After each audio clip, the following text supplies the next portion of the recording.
I'm going to get started and just verify that you can see that, if you wouldn't mind.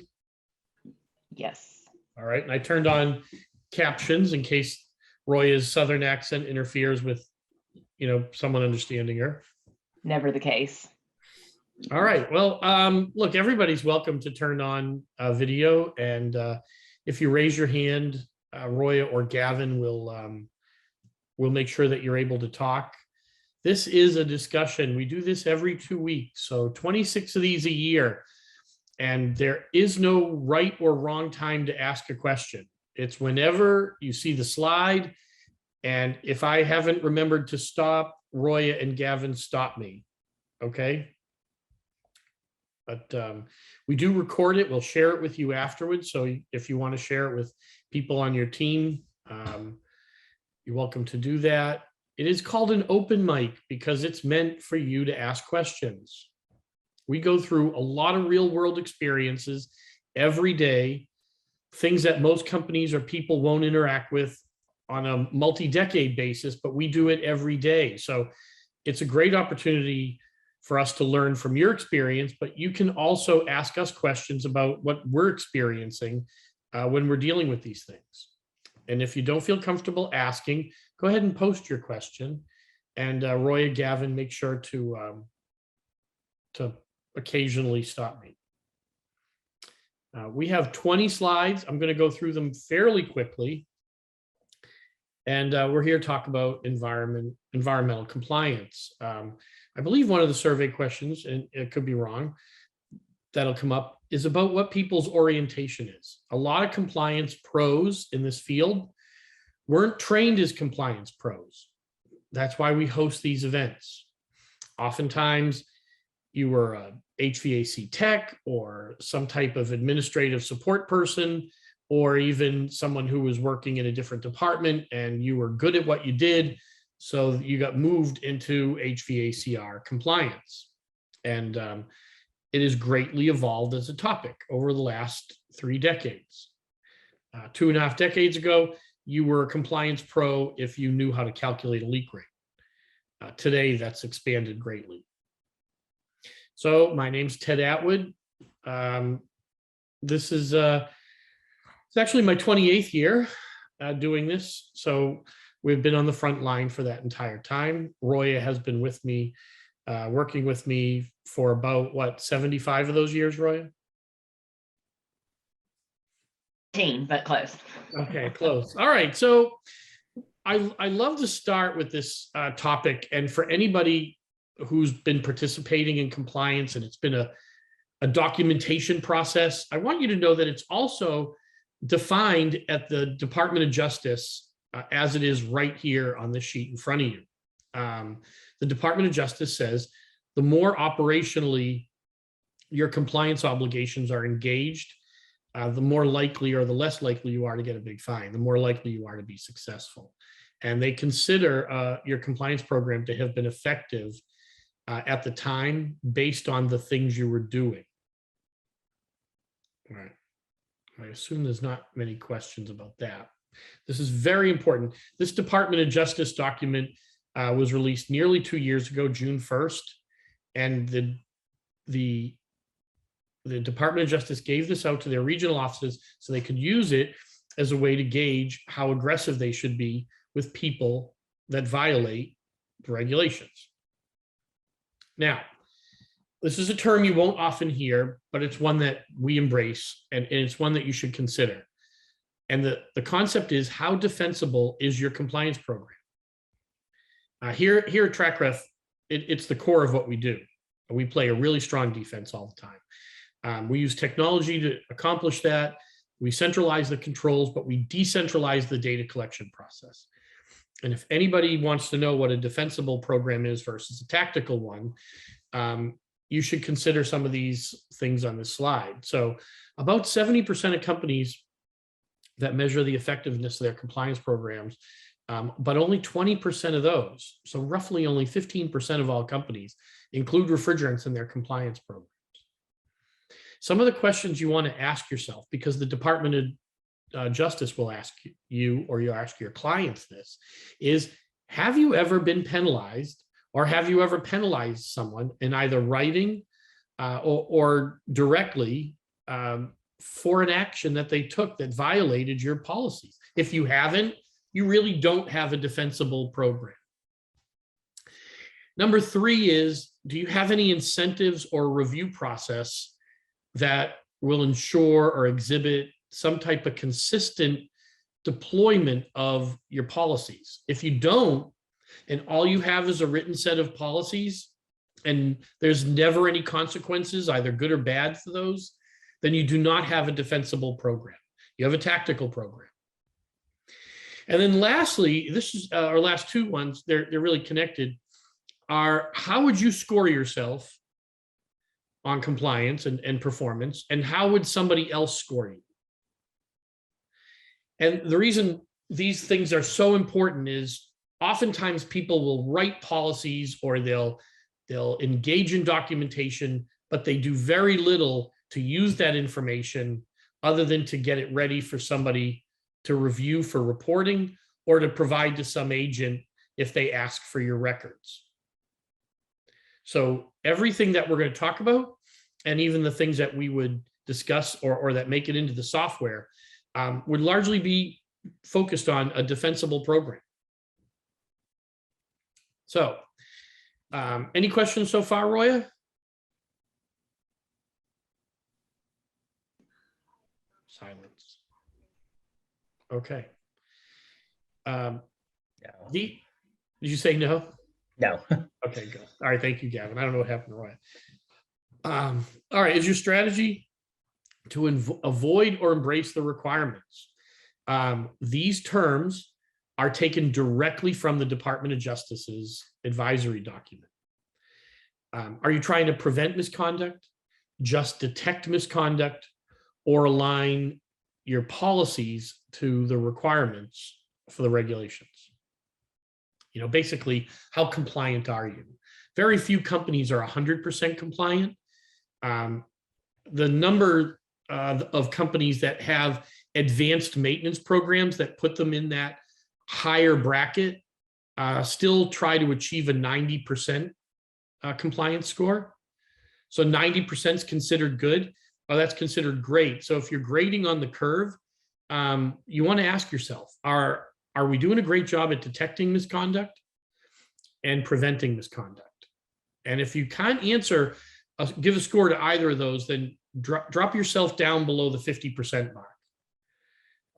We go through lots of requests for documentation, either from EPA investigators or state investigators. And in every single one of these, it's the state or the federal government that's detecting the misconduct, not the person responsible for it. And so the state, if the state or federal government have to be the ones to look for or detect this misconduct, you're immediately falling or dropping yourself down into the fine and violation group. All right, any questions there on what a fine or violation mean?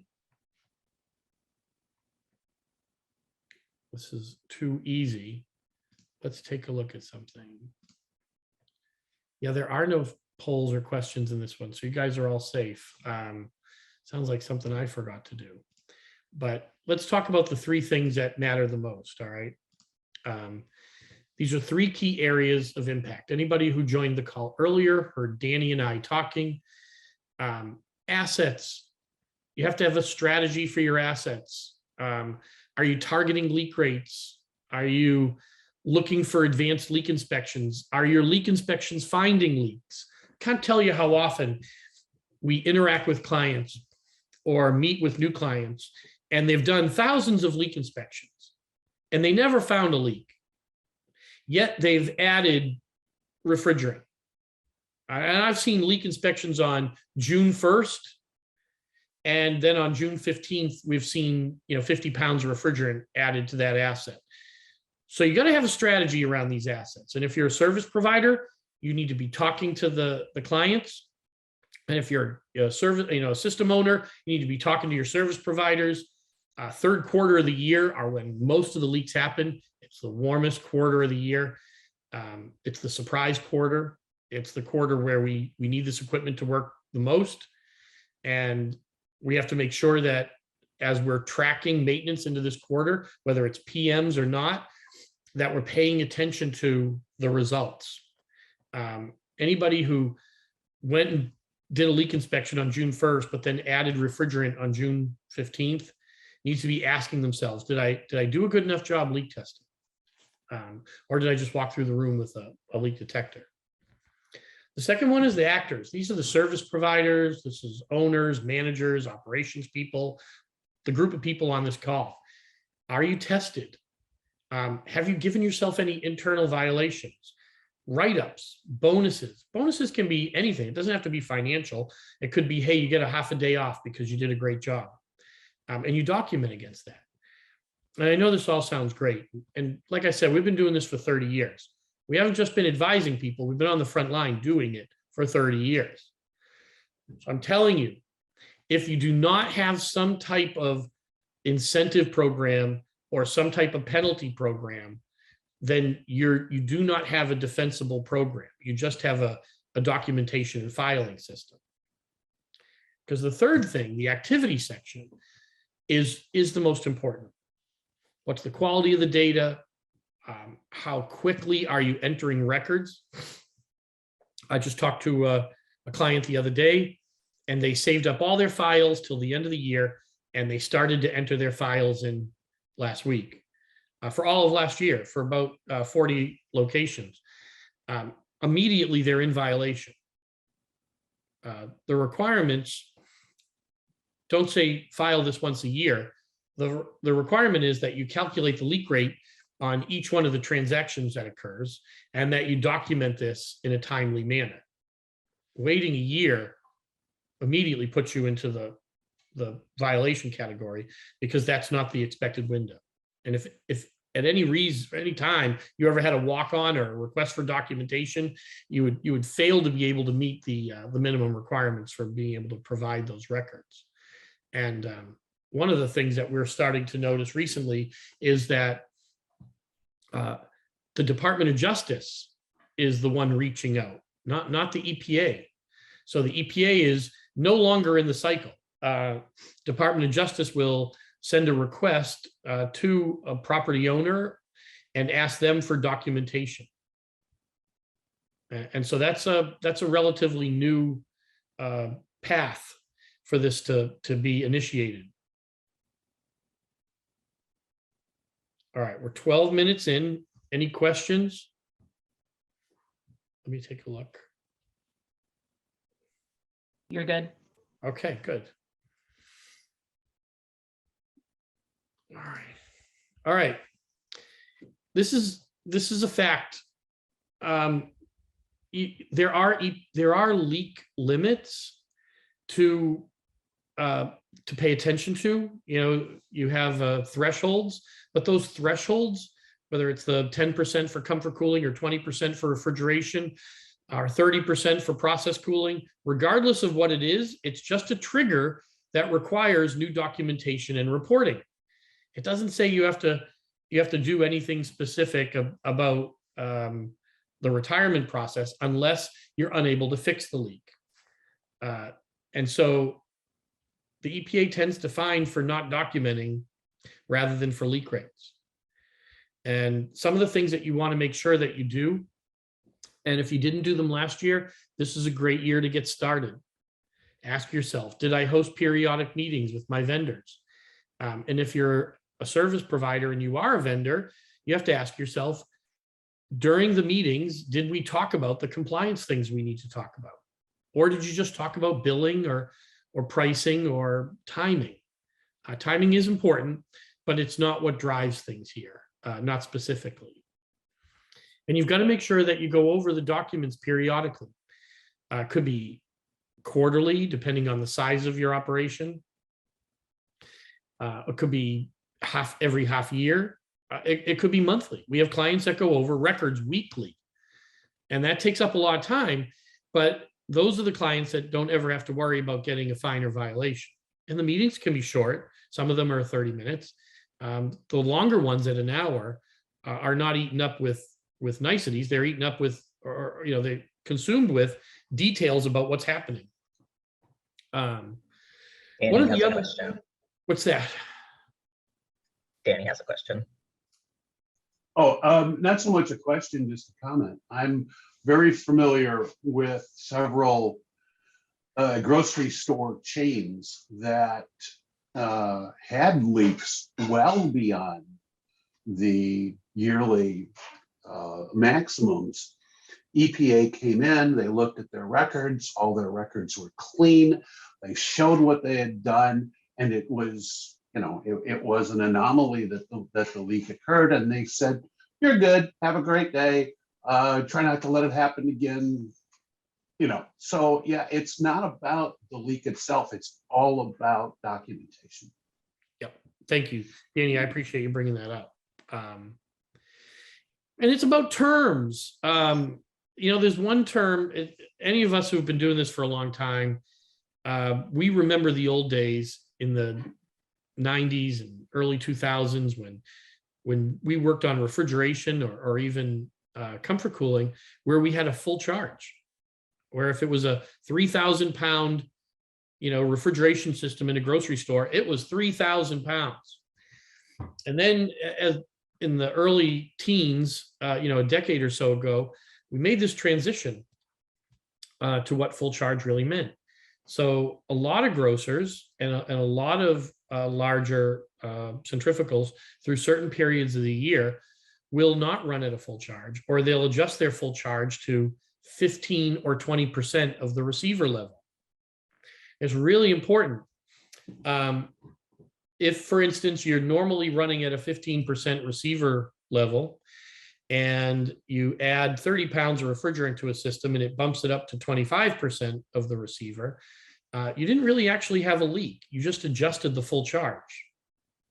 So talking about that, that's a very important thing. It's not uncommon in July. We see this happen a lot in July, where you'll have a receiver, it'll be 20% full, it'll go down to 10. The service person knows there's a leak. Maybe they couldn't find it, or they found one of what they think might be more leaks. So they'll bump that receiver up to like 25 or 30%, so they can get at least 3 weeks before the alarm goes off again. And if the alarm goes off before that, they've made this mental note that that receiver is running above a certain rate. And so the service provider, the service person, will respond accordingly. And you got to be really careful, because just knowing, and we just went through a little bit of an audit with this with a really large client, what they found was that their receiver levels on these previously leaky systems were actually charged at a higher rate than what the minimum requirement was. So if they were all supposed to be at 15%, these receivers tended to be right around 25 to 30%, which was significantly above the capacity that they were expecting for full charge. And the good news is the EPA leak rates are always calculated against the full charge, even though the system might be running at the lower charge. That's a really technical, sausagey statement. Does anyone have any questions on that? Okay. And this applies to comfort cooling as well, by the way. In data centers, a lot of data centers have receivers, liquid receivers. So pay close attention to this. This is a statistic that you'll want to keep your eye on, because it will affect your compliance success just as much as any leak rate would. All right, policies. This is a big one. With an average client, at the end of the second year, we'll have about 70 policies in their refrigerant HVACR policy guide. And you want to be super specific about these policies. For instance, you'll see number 2 here. It's probably my favorite one.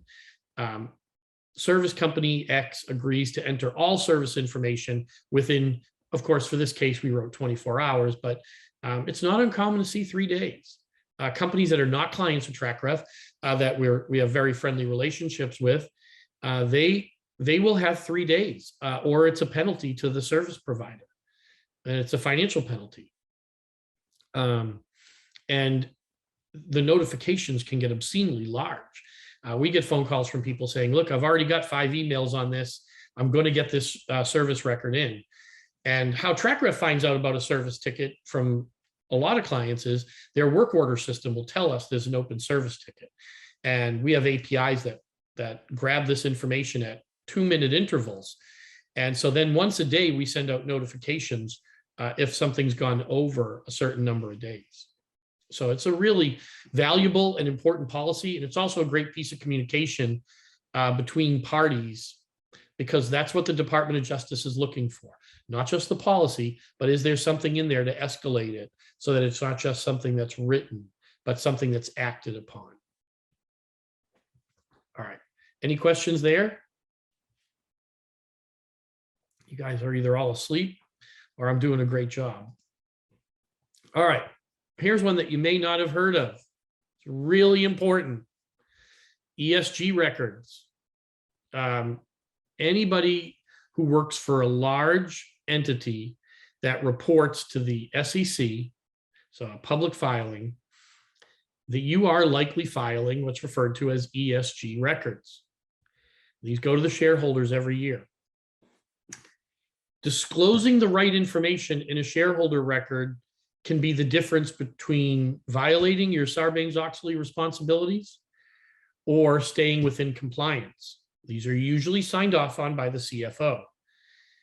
And what we're finding is that more and more companies are coming to us saying, I need to improve my scope 1 reporting. For the purpose of this, I chose, I guess it's Kroger's. I think I tried to take the word Kroger out, but I left it in the middle here. But this is a publicly filed record, so it's nothing that we had privilege to. And what you'll notice is the scope 1 emissions are, if you look, there's only 2 categories here: stationary equipment, stationary and mobile equipment. So this is furnaces, heaters, propane, natural gas, anything that's used on site to heat the facility, or anything that's used in your vehicles to drive. So in Kroger's case, this is all their delivery trucks. So the combination of all their delivery trucks and all the natural gas used to heat their buildings is half, less than half of all their carbon emissions. Take a look at that. Scope 1 fugitive emissions are refrigerant emissions. Now, granted, Kroger is a grocery store, so they have a high density of cooling, but I review these daily, and in every one of the situations at data centers, hospitals, the lowest number of carbon emissions we see related to fugitive emissions versus site emissions, for these other hydrocarbons, is 50%. So 50% or more of companies' carbon emissions, scope 1 emissions, come from refrigerants when they're accurately reported. Less than 10% of all equipment-related emissions, by the way, were included in this report. So that should tell you the data that we're collecting for compliance is also now getting into the hands of shareholders. So it's a whole different experience. All right. Biggest failures or problems that when you have a leak rate, as Danny mentioned earlier, you don't do something about it. You have to do something about your highest leak rates. You have to do something about it every year. You not only have to document that you had a leak rate, but that this is what you did for your highest leaky systems. Maybe you don't replace it. Maybe you go back and do monthly leak inspections on your highest leaky systems, okay? But you have to do something. Another one is slow record entry. Do something about this. If it takes you more than 4 or 5 days to enter a ticket and record the leak rate, you have a problem. 30 days is too much. Asset registries. This is the worst kept record of any record we've seen, even worse than service and maintenance records. Asset registry information is usually inaccurate, and it has to be improved over time. Pay attention to your own asset registries. Make sure, given the opportunity, you appoint somebody to be responsible for the asset registry. It'll really increase your success rate with compliance. Another one right here, average days to complete a follow-up leak inspection. I've heard all kinds of numbers. it is allowable to fix the leak and do a follow-up on the same day, even if it's a hot fix where you're fixing the system while it's operational. So you never took all the refrigerant out. You want to make sure that you don't go too long on these follow-up leak inspections. We've seen 2 weeks, a month. We've seen people who've found the leak in June and fixed it in July. You're in violation. We have to notify EPA if it's going to go beyond a certain window of time. You want to count the number of assets that are experiencing a leak year over year. Seems obvious, but it's very infrequently done. And then when you count these assets, you want to note the size, the type of asset, and the rate of leak. So usually we don't find a leak until a system isn't performing well, which means that it's leaked enough that it's degraded. It doesn't cool the butter. It doesn't keep the data cool. The hospital gets too warm. And two other things are happening. One, you're deteriorating or degrading the quality of the equipment's life. So the lower that charge, the harder the compressor works, the hotter it gets, and the quicker that compressor leads to failure, or leads the compressor to failure. And then the other thing that's happening is lower charges. Inappropriately charged systems in general, high or low, will also change the energy consumption for the system. So your energy rates are likely going up. So it's a triple whammy. You're in violation from EPA, you're burning more energy, and you're deteriorating the quality of the equipment's life. So if your boss is asking, or if you're the boss and you're wondering why is this happening, these are the facts. And there's plenty of studies to talk about these things. And we like to call this last one the name and shame report. Which tech added the most gas during the year? No one ever gets fired for these things, but it certainly does give us an opportunity to pull that person aside and talk to them about how they can improve or why they're adding so much refrigerant. Maybe they got handed all the worst jobs throughout the whole year. Maybe next year we give them better jobs or find a way to reduce the addition of refrigerant. Okay, any questions so far? We're almost there. We're getting closer. All right, asset governance. I can't talk about this enough. 46% of C-suite respondents were so focused on environmental issues in their ESG filings that they were very surprised that their leak rates were higher than they were. It's amazing to me when you're talking to people how disconnected the top level is to what the bottom level is experiencing. So if you're going through an audit, then you're already aware of what I'm talking about on your asset governance. If you've never been through an audit and you do have to go through an audit, there are 3 things that we always see missing from asset records: proper refrigerant charge, proper year of install, and proper refrigerant type. Some companies have this information. They might have it for large refrigeration or large comfort cooling, but they don't have it for the smaller stuff. So it completely invalidates the ability to get to successfully perform an audit. You want to make sure that you have some type of edit or change process in place. If there's a retrofit, or if system completely loses its charge, how is that documented? Our team lives with this issue. When we deploy at a large scale, it's slow. At small scale, it can happen really quickly. I've seen thousands of locations suffer from not having, they'll have somebody who's responsible for the outcome, but has no authority to control the outcome. And so be careful and mindful of that. This happens every day. Just before this call, an hour ago, we were literally having a meeting talking about that very thing. So pay attention to it yourself. There's a big difference between responsibility and authority. You're probably all familiar with that problem. But make sure that regardless of whether you have the authority to control it, that when you're documenting these things, that you have someone to share this information with. Because I'll tell you, 85% of the accuracy, or 85% of the assets that we get are inaccurate. And that's one of the projects we're doing with Danny is something very similar to that. Trying to improve that data. All right, what should you be doing right now? Look, it's February 2nd or 3rd. Today's the 3rd. you should have closed out all of your maintenance tickets for 2021.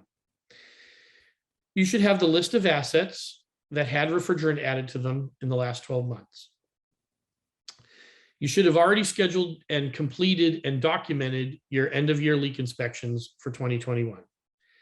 Any ALDS systems you should be calibrated. What I like to suggest to people is March is the month we're supposed to replace batteries in our leak detectors.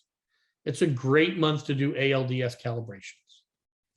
Waiting till the last quarter can leave you in trouble, and trying to do them in the summer is very difficult. You want to review your asset registries now for accuracy, and you want to review all of your leak rates and be ready in a few weeks to report on chronically leaky systems. If you're in California, you want to have a list of all of your assets and the GWP related to those assets, because that's one of your new responsibilities this year for filing. And I've got to tell you that it won't just be California, and of course a newer state is Washington, which is also going to be doing the same thing. But it's very likely that some of these regulations will make it into the federal requirement. A lot of policies are pretty poorly written. I shared 2 earlier with you on a slide. The SEC is going to have a real significant impact. And I want you to keep in mind that as the compliance pro for your company for HVACR, you're not just dealing with, did I do enough leak inspections and how many pounds of gas did I add? And did I do my leak calculation on every transaction? You're now dealing with SNAP 20 and 21 HFC refrigerants, which are now part of the EPA's governance authority under the AIM Act, which also then negates the SNAP 20 and 21 rollback, which happened in the courts a couple of years ago. You're dealing with a patchwork of responsibilities and regulations. Soon on the horizon, we have disposable cylinders are going away, so we'll have reusable cylinders. Also, as part of that AIM responsibility, we'll be documenting things in a government database related to refrigerant transactions. That's going to be a big one, big change for everybody. But essentially, if you thought that you had this covered and in the bag, and you had your arms around this challenge, it will continue to change, and these responsibilities will grow larger. And it's very hard if you're trying to do this independently to manage this entire thing by yourself. So make sure your policies have room to grow, room to include other people, and also cover the entire spectrum of the responsibility. The SEC's responsibility for scope 1 emissions, and they will disclose the responsibility sometime in February. But those SEC responsibilities they're not limited by the same regulations that the EPA regulations have in place for 50-pound and over assets. No, the SEC's disclosure for scope 1 includes all assets. And I should also point out that if you are focused on the federal requirements under EPA 608, that HFCs are not required today, but they likely will be this year very quickly. And number 2, that your responsibility, regardless of material type, is to actually track all refrigerants, HFCs, HCFCs, CFCs, in and out of your properties, 2 pounds and over. So any 2-pound or over transaction in or out of your location needs to be documented, regardless of refrigerant type. I do not have it on here, but anybody who has an operation in New Jersey should also be aware that there's responsibilities that are very aggressive. Danny, thank you for the comment on HFOs. There are no pure HFO refrigerants at this time. So even the new generation of refrigerants, and I'm glad Danny brought this up, like 448, 471, 466, 454, all the new generation, all the new HFOs are also blended with HFCs. So they're all impacted by the very same thing. So all refrigerants that you're working with today, if you're on this call, have some type of reporting, record keeping responsibility. All right, any other questions? Wait, hold on. We're getting there. All right. Any more Ted, I would say it's really important that if your company does not do its own service work, you employ a service company or multiples, that you meet with them on some time basis, whether it's once a year, once a quarter, pick a time frame, and discuss with them, one, what your policies are, and two, what are their policies to ensure that they're in sync with each other. It's a good point. Thank you. Some of you, I'm going to go through these next couple of slides pretty quickly. Some of you may have some type of governance in place. I want you to be thinking not just about a defensible compliance program, but investor grade data. It is no longer acceptable to estimate your refrigerant emissions. We're having to document everything. So even down to small retail operations or small fast food operations, they're starting to get highly accurate with the consumption numbers for their refrigerants. And not just for ESG reporting, but also because of that 2-pound rule for EPA record keeping. A lot of this data is buried in asset logs. So be aware of that. It may be there, but it's going to be hard to get it out. All right, next one. Yeah, set limits, be specific. Here's 3 more policies. Remember, we're going to share some of this with you too at the end. If you're a vendor, ask when should the data be entered. If you're an owner, make sure people know how quickly to enter it. Also talk about the triggers. You might say, look, anything 2 pounds and over, we want to track maintenance. Anything 10 pounds and over, 25 pounds and over. Come up with a number and then agree on it and then go from there. And then also talk about what the consequences are. If you don't get this done or you don't document it or you miss something, there's a penalty. Or if you get all your records done on time, there's a reward. How do you know you're doing it right? You're probably failing. You probably feel overwhelmed if you're doing it right. Expect the unexpected, I would say, is number 1. Everybody who we work with, and I mean everybody, comes to us with an asset registry that needs improvement. It's universal. Do things like count transactions. We do it. We look at how many transactions were on an asset in 1 year over another year. That'll tell us improvements. And learn. Chronic learning. There isn't a minute of the day that is not consumed by the policy people on our team with learning something about a regulation. There is a lot to this. And it never ends.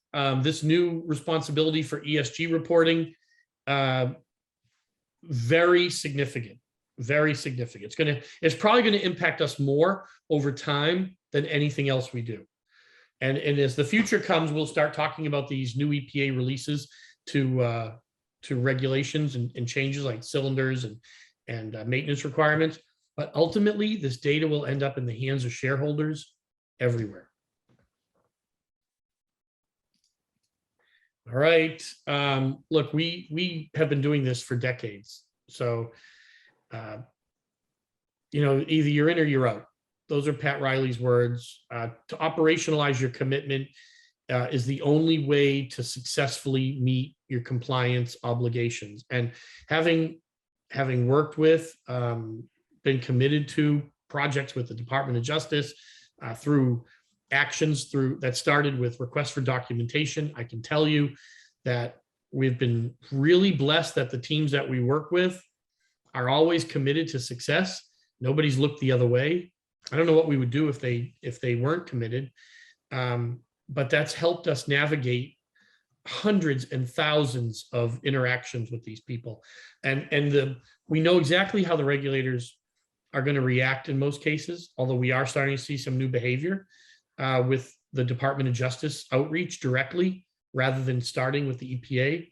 But the work that we learn, that we interact with and learn, makes its way into the software.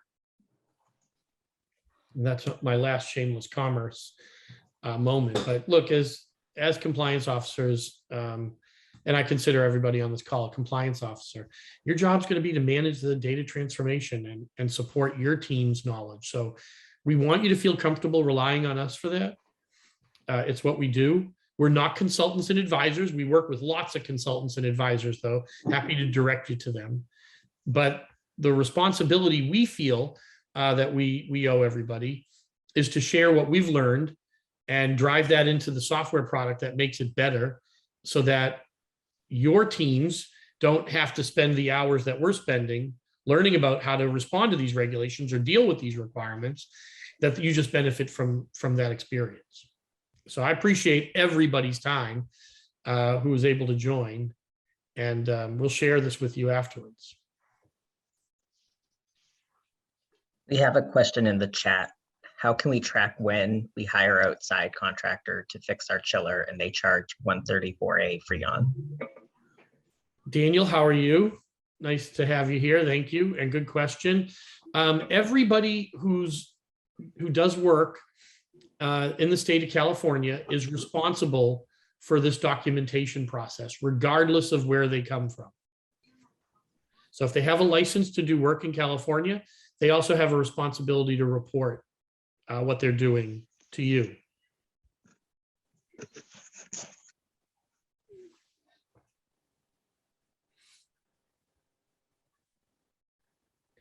Roya, do you have any questions? No, I was just going to follow with Daniel, if that made sense, what your response was. Yeah, and Daniel, I'm happy to elaborate. Hold on, let me find you, Daniel. Daniel, I unmuted you, so if you want to ask any deeper questions, just don't hesitate. And just a side note, Daniel, with TrackRef, we can give third-party vendors access to record the information directly into the system so that it's covering all your compliance, especially in California, since it's a little bit stricter than other states.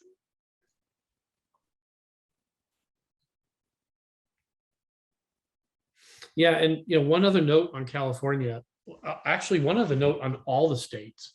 It is incredibly common and frequent for agencies to do Freedom of Information Act requests to each other to share data.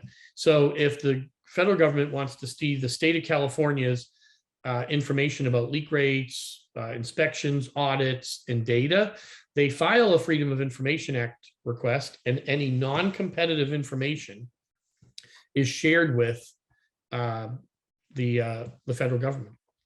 And that goes for all states. All states. As a matter of fact, in every one of the situations that we work, it is not uncommon to ask the question about how much data people are actually looking at that they got from the client, as well as that they receive from some Freedom of Information Act request.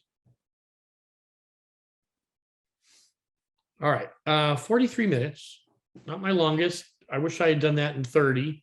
I hope this was useful to everybody. I know I'm really grateful that everybody took time out of their day to participate, so I appreciate that. If there is any question that you didn't feel like I answered well and you just didn't have the time or the interest in asking on the call, we'll send out an email and you can just respond to that. And we'll make sure we follow up. All right, and you don't have to be a client to ask a question. We answer questions for everybody every day. Roy, anything else we should add? Gavin, anything? I do not have We're anything good. else. Okay. All right, everybody, thank you very much. Daniel, nice to see you. Many other familiar faces on here as well, so I appreciate everybody's time. And good luck filing.